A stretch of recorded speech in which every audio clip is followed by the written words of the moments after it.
Assalamualaikum warahmatullahi wabarakatuh. Selamat pagi anak-anak. Selamat berjumpa lagi. Oke, sebelum kita memulai ke pembelajaran selanjutnya, alangkah baiknya kita membaca doa terlebih dahulu agar dipermudahkan dalam belajarnya. Berdoa dalam hati, mulai. Berdoa selesai. Oke. Ibu absen terlebih dahulu ya. Oke, siapa aja yang hadir dan siapa aja yang tidak hadir. Oke.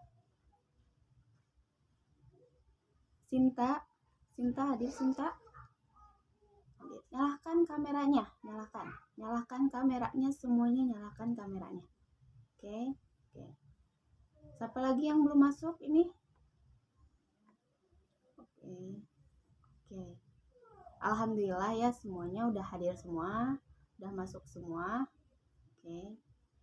Laila, ada Laila? Ada. Nyalakan kameranya Laila, nyalakan. Oke. Nyalakan semuanya.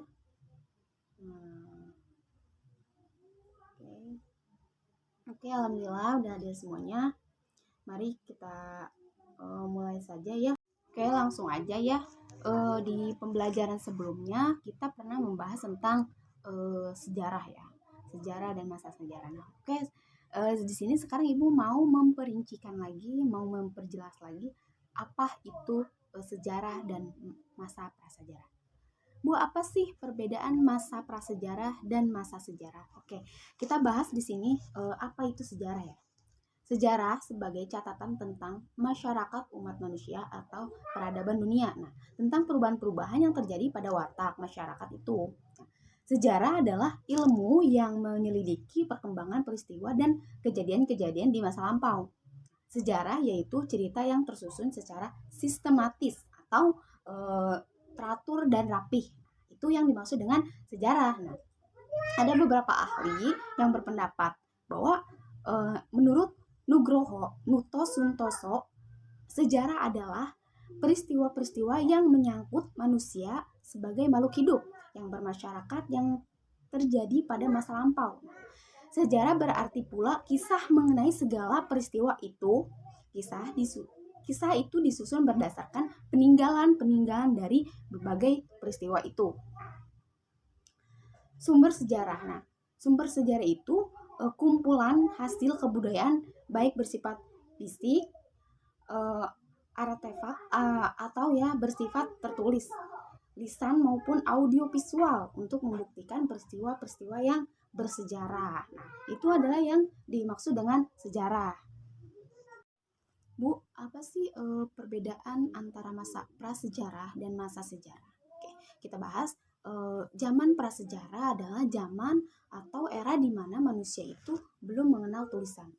Zaman ini dimulai dari sejak alam semesta itu tercipta. Nah, tetapi pada umumnya mengacu pada masa terdapatnya kehidupan manusia sampai zaman sejarah. Nah, era prasejarah atau nireka. Nireka itu berarti tidak ada. Reka berarti tulisan. Nah, ditandai dengan tidak adanya tulisan, sehingga peristiwa-peristiwa penting yang telah terjadi pada waktu itu tidak diabadikan dengan tulisan. Beda lagi dengan zaman sejarah. Zaman sejarah adalah zaman atau di mana manusia sudah mengenal tulisan. Setelah ditemukan tulisan peristiwa penting pada masa lalu dapat diketahui. Nah, jadi perbedaan antara zaman prasejarah dan zaman sejarah itu adalah ya manusia yang sudah mengenal tulisan dan manusia yang belum mengenal tulisan, dan peristiwa yang sudah ada dalam tulisan dan manusia yang belum ada gitu kan. Nah, ilmu bantu penelitian prasejarah disebut arkeologi. Nah, ini arkeologi ini adalah ilmu bantu yang dapat menemukan peristiwa-peristiwa pada masa prasejarah. Arkeologi atau ilmu keperbakalaan adalah ilmu yang mempelajari kebudayaan masa lalu melalui kajian sistematis. Nah, atas data bendawi yang ditinggalkan.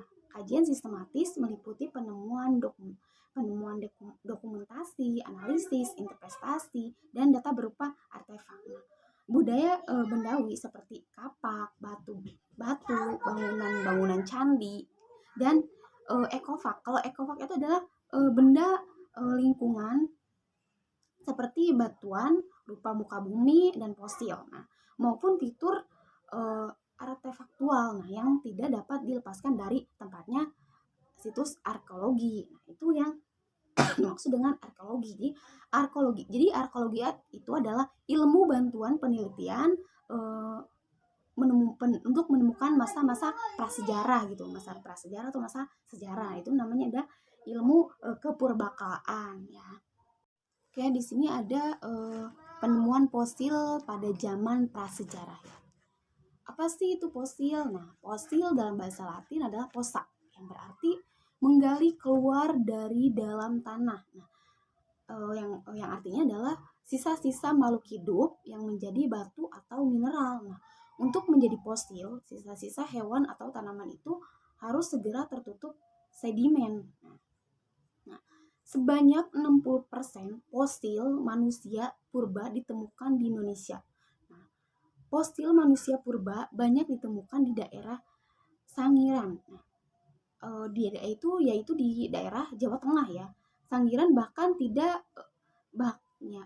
Sangiran dinobatkan sebagai salah satu warisan dunia oleh UNESCO. Awal penemuan Sangiran yaitu berlokasi sekitar 15 km ke utara Solo, Jawa Tengah, tepatnya di Sragen. Nah, luas situs ini sekitar 5.600 hektar. Nama Sangiran mendunia setelah menemukan fosil manusia purba dan beberapa artefak zaman prasejarah di tahun 1930-an. Oke, coba perhatikan semuanya. Di sini Ibu menunjukkan nih gambar fosil ya, atau sisa-sisa makhluk hidup ya. Oke, perhatikan semuanya. Sini nih. Ini tuh seperti gigi-gigi gitu ya, gigi dan rahang gitu ya. Nah, perhatikan. Nah, ini adalah fosil. Ini yang dimaksud fosil adalah sisa-sisa makhluk hidup ya. Atau sisa-sisa hewan gitu ya, yang sampai di sini ada yang belum mengerti atau ada yang belum paham? Ada yang mau ditanyain? Sudah cukup? Oke, siapa? Dewi yang mau nanya? Oh iya, Dewi. Kenapa? Nanya, oh iya. Iya, jadi ilmu bantu peneliti sejarah itu adalah arkeologi atau ilmu kepurbakaan, adalah ilmu yang mempelajari tentang kebudayaan melalui kajian sistematis dan atas data bendawi yang ditinggalkan. Itu adalah arkeologi gitu ya. Oke, udah cukup? Sudah? Ya. Sampai di sini. Karena waktunya sudah mau habis ya, kita akhiri pembelajaran hari ini dengan mengucapkan hamdalah, alhamdulillahirobbilalamin. Semoga bermanfaat untuk kalian semua dan untuk Ibu juga bermanfaat. Oke. Semoga semuanya selalu ada dalam lindungan Allah ya, sehat semua. Ibu pamit dari kelas ini. Wassalamualaikum warahmatullahi wabarakatuh.